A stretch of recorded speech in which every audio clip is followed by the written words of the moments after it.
नमस्कार, SBT news में आपका स्वागत है। पेश है 19 अप्रैल शुक्रवार सुबह 6:15 बजे राजस्थान की बड़ी खबरें। राहुल गांधी ने गुरुवार 18 अप्रैल को केरल के कन्नूर में रैली की। उन्होंने कहा कि कांग्रेस और यूडीएफ देश की विविधता को स्वीकार करते हैं। हम विभिन्न भाषाओं, अनगिनत परंपराओं, अलग अलग इतिहासों और सबकी अलग अलग अभिव्यक्तियों को स्वीकार करते हैं।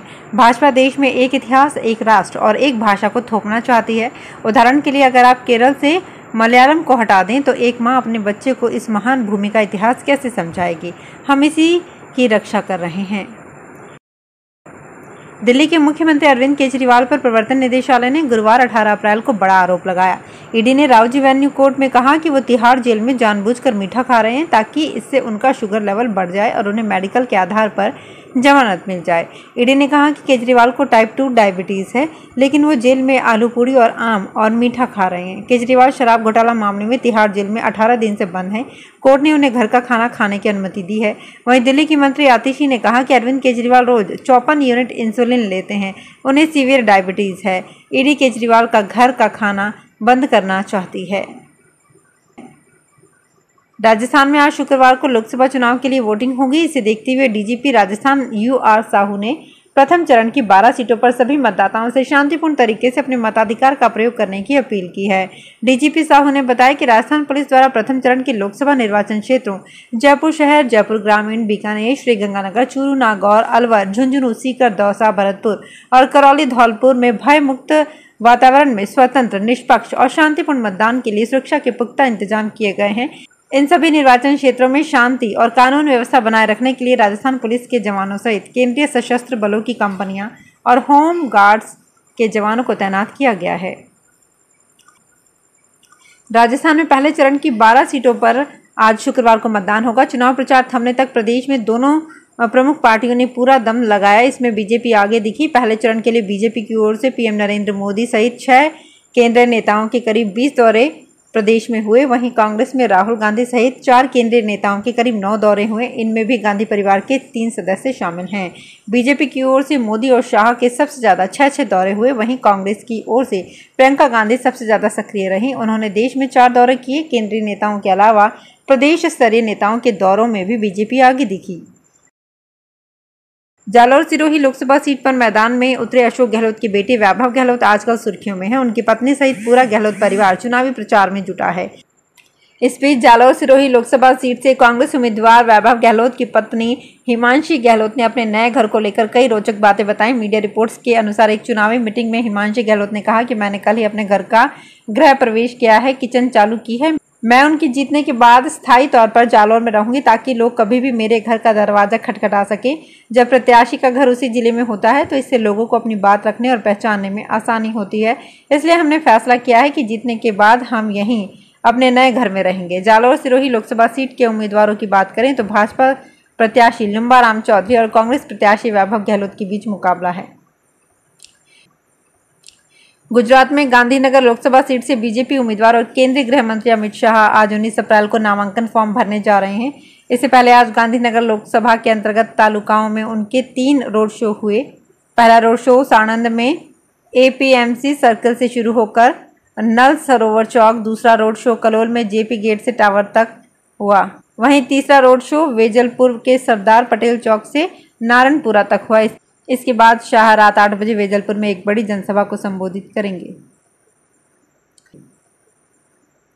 प्रधानमंत्री नरेंद्र मोदी ने आह्वान किया है कि श्री राम जन्मभूमि के मंदिर के लिए सदियों के संघर्ष, बलिदान, समर्पण, त्याग, विजय और सामाजिक चेतना के उद्घोष की कहानी पूरे विश्व के भारतवंशियों तक पहुंचनी चाहिए। पीएम मोदी ने भारत प्रकाशन लिमिटेड के प्रबंध निदेशक अरुण गोयल एवं 5 जन्य के संपादक हितेश शंकर के हाथों 5 जन्य द्वारा एक कॉफी टेबल बुक सबके राम के रूप में प्रकाशित 500 वर्षों की श्री राम जन्मभूमि के संघर्ष की गाथा का ग्रहण करने के बाद ये उद्गार व्यक्त किए। खास बात यह है कि इस पुस्तक को पढ़ने के साथ साथ हिंदी और अंग्रेजी में सुना भी जा सकता है। इस पुस्तक में भगवान राम और उनके अयोध्या के बारे में वैज्ञानिकता से देखने का प्रयास किया गया है। ये किताब साक्ष्यों के आधार पर लोगों के अनेकों अनसुलझे प्रश्नों का उत्तर देगी। लोकसभा चुनाव के दूसरे फेज में होने वाले चुनाव को लेकर कांग्रेसी नेताओं के दौरे के कार्यक्रम बनने लगे हैं। इसी के तहत राजस्थान के पूर्व मुख्यमंत्री अशोक गहलोत 20 अप्रैल को उदयपुर जिले के दौरे पर रहेंगे। गहलोत यहां 2 लोकसभा सीट के कांग्रेस प्रत्याशियों के समर्थन में सभा को संबोधित करेंगे। गहलोत चार्टर प्लेन से दोपहर 1 बजे उदयपुर के महाराणा प्रताप डबोक हवाई अड्डा पहुंचेंगे। वे 1:15 बजे एयरपोर्ट से सड़क मार्ग से वल्लभनगर विधानसभा क्षेत्र के सवना बावजी पहुंचेंगे। कांस्टेबल भर्ती 2023 की कंप्यूटर आधारित परीक्षा 13 और 14 जून को 2 पारियों में जयपुर स्थित परीक्षा केंद्रों पर आयोजित करवाई जाएगी। एडीजी पुलिस भर्ती एवं पदोन्नति बोर्ड सचिन मित्तल ने बताया कि कांस्टेबल भर्ती 2023 के लिए 3578 पदों पर 27 दिसंबर से 30 दिसंबर तक शारीरिक दक्षता व मापतोल परीक्षा आयोजित की गई थी। परीक्षा में सफल रहे अभ्यर्थियों की कंप्यूटर आधारित परीक्षा चुनाव आयोग से मंजूरी के बाद 13 व 14 जून को जयपुर स्थित परीक्षा केंद्रों पर आयोजित करवाई जा रही है। भारतीय जनता पार्टी महिला मोर्चा की ओर से आयोजित मातृशक्ति सम्मेलन में शामिल होने के लिए उप मुख्यमंत्री दिया कुमारी गुरुवार को अजमेर पहुंची। दिया कुमारी के अजमेर पहुंचने पर उनका स्वागत किया गया। उन्होंने कहा कि प्रधानमंत्री नरेंद्र मोदी और बीजेपी से कोई नाराज नहीं है। 10 सालों में इतना विकास हुआ जितना पहले नहीं हुआ है। इसे देखते हुए हर व्यक्ति प्रधानमंत्री और बीजेपी के लिए वोट करेगा। उप मुख्यमंत्री दिया कुमारी ने कहा कि चुनाव को लेकर महिलाओं में उत्साह है। भाजपा के 2 आदिवासी चेहरों जनजाति मंत्री बाबूलाल खराड़ी और राज्यसभा सदस्य चुन्नीलाल गरासिया ने भारत आदिवासी पार्टी और कांग्रेस पर निशाना साधा। उन्होंने कहा कि ये वागड़ में आदिवासियों के साथ धोखा कर रहे हैं। आदिवासी 26 अप्रैल को इनको करारा जवाब देंगे। खराड़ी और गरासिया ने कांग्रेस उम्मीदवार ताराचंद मीणा पर आरोप लगाया। कहा कि ताराचंद उदयपुर के कलेक्टर थे, तब पद पर रहते हुए पार्टी के लिए एजेंट की तरह काम किया। राजस्थान में लोकसभा चुनाव के प्रथम चरण में शुक्रवार को 12 लोकसभा संसदीय क्षेत्र में होने वाले मतदान के दौरान कानून व्यवस्था एवं चुनाव आयोग से संबंधित समस्याओं के समाधान के लिए भारतीय जनता पार्टी द्वारा राजस्थान प्रदेश कार्यालय में एक नियंत्रण कक्ष स्थापित किया गया है। भाजपा विधि प्रकोष्ठ के प्रदेश संयोजक सौरभ सारस्वत ने बताया कि नियंत्रण कक्ष में प्रदेश पदाधिकारियों के साथ अधिवक्ता रहेंगे। लोकसभा चुनाव के पहले चरण के मतदान के लिए सरकारी कर्मचारियों के मतदान दल मतदान केंद्रों पर पहुंच गए हैं। शहरी व ग्रामीण क्षेत्रों में स्थित इन मतदान केंद्रों पर पर्याप्त मात्रा में पुलिस जाब्ता लगाया गया है। वहीं प्रत्येक बूथ प्रशासन की पूरी निगरानी में रखा गया है। कहीं भी किसी भी तरह की गड़बड़ी होने पर तुरंत पुलिस और अर्धसैनिक दल पहुंच जाएगा। बीकानेर संसदीय क्षेत्र में खाजूवाला, बीकानेर पश्चिम, बीकानेर पूर्व, श्री डूंगरगढ़, नोखा, लुनकरणसर, कोलायत तथा नूरगढ़ विधानसभा क्षेत्र शामिल हैं।